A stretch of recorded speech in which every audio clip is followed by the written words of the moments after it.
오늘은 생명의 삶 6월 24일자 본문인 출애굽기 30장 1절에서 16절의 본문을 가지고 하나님과의 만남에는 속죄가 필요합니다 라는 제목으로 하나님의 말씀 나누겠습니다.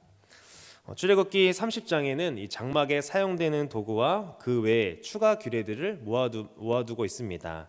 앞장에서는 제사장의 의복과 또 그리고 제사장 위임식에 대해서 말하느라 잠시 멈추었던 이 성막에서 사용될 도구들에 대한 규례가 다시 시작이 됩니다. 출애굽기 25장부터 27장에 기록되어 있는 이 성소 기구들에 대한 규정 중에서 이 빠진 부분들을 이 출애굽기 30장에서 보충하고 있는 것입니다. 순서는 분향단, 그리고 회막을 위한 세금, 그리고 물두멍, 그리고 향유, 향 순으로 이렇게 설명을 하고 있습니다.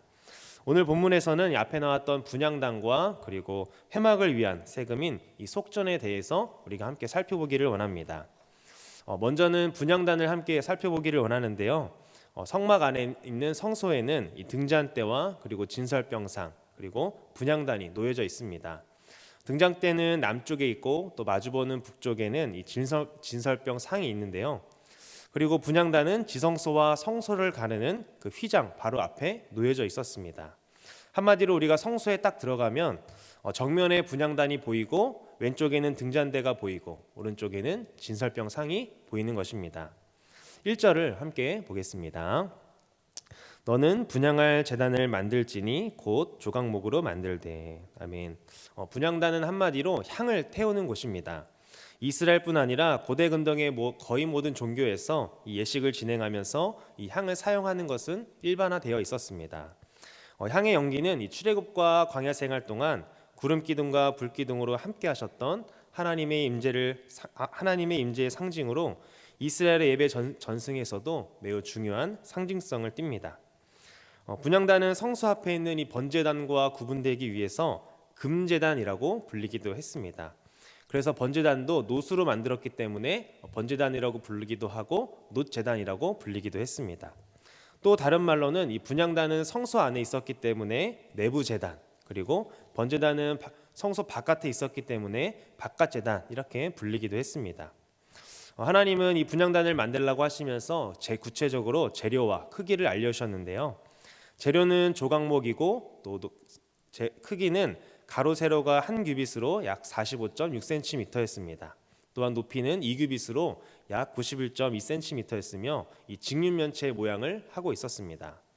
윗면의 모양이 정사각형의 모양인데 이것은 하나님의 공의를 상징하며 또 그리고 상단 사면의 끝에는 뿔이 있었습니다. 이것은 하나님의 능력과 도우심 그리고 영광과 구원을 상징하는 것이었습니다. 분향단 뿔은 1년에 한 번 이 속죄제의 피로 발라져야 했습니다. 이것은 하나님의 구속사역이 예수 그리스도의 보혈로 인해 성취됨을 우리에게 말해주는 것이었습니다. 7절을 보도록 하겠습니다.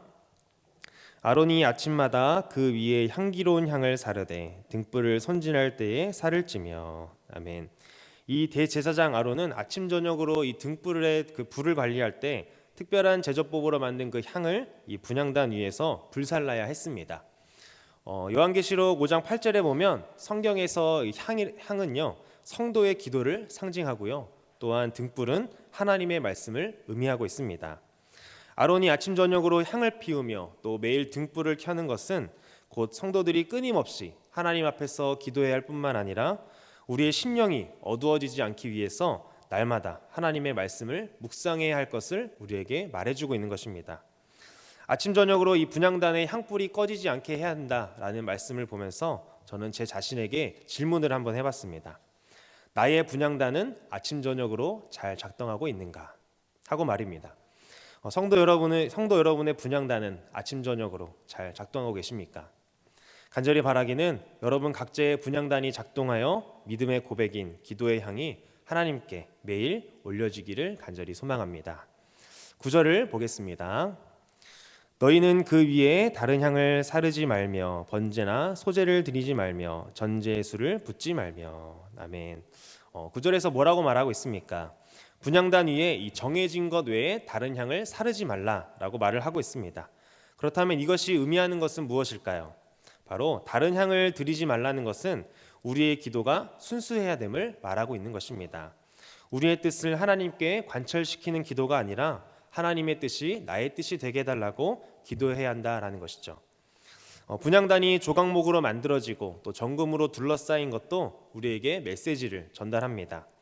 단단하고 강한 조각목처럼 정직하고 신실하고 강건한 마음에서 우러나오는 기도를 우리가 드려야 되며, 모든 찌꺼기가 정제된 금이 정금인 것처럼 순결한 마음에서 나오는 이 정결한 기도를 하나님께 드려야 된다라는 것입니다. 내가 원하는 것이 이루어지는 것이 아니라 하나님의 뜻이 이루어지며 하나님의 뜻을 발견하게 해달라는 기도가 우리의 입술을 통해서 올려드려야 된다라는 것입니다. 여러분의 기도는 어떻습니까? 분향단은 하나님이 임하신다고 말씀하신 그 속죄소와 가장 가까운 곳에 있습니다.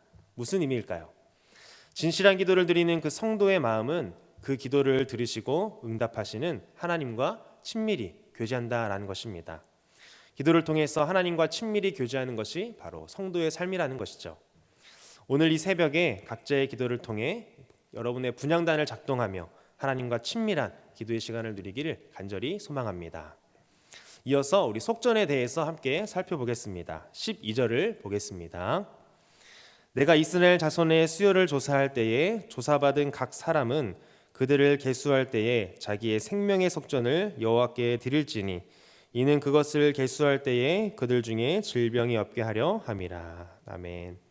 속전은 히브리어로 이 코페르라는 단어인데요, 이 덮는다라는 뜻을 가진 카파르에서 온 말입니다. 속전은 속죄의 돈, 즉 죄값을 지불하는 돈을 속전이라고 말합니다. 그러므로 속전은 이 죄 자체가 가려지거나 또는 씻겨져서 하나님께로부터 죄 없음을 인정받는다는 의미가 있는 것입니다. 15절을 보면 이 속전을 내야 하는 이유로 이스라엘 백성에게 이 생명을 대속하기 위하여라고 말을 합니다. 하나님은 인구조사 대상 곧 20세 이상 모든 남자는 빈부에 상관없이 모두 반세계를 내야 된다라고 말하고 있습니다. 이스라엘에서 인구조사는 이 정기적인 행사로 20세 이상의 장정들을 계수하였습니다. 먼저는 이 군사적인 목적으로 이 전쟁에 나갈 수 있는 자를 셈하기 위해서였고, 두 번째로는 이 제의적인 목적으로 인구조사를 하였습니다. 이는 레위인들이 20세의 성막에 들어가 봉사하는 법을 배우고 25세부터 50세까지 이 성막 봉사 일을 수행하도록 하기 위한 것이었습니다. 속전은 부자라고 더 내고 또 가난하다고 가난한 자라고 해서 덜 내는 것이 아니라 모두가 동일한 액수인 반세계를 내야 했습니다.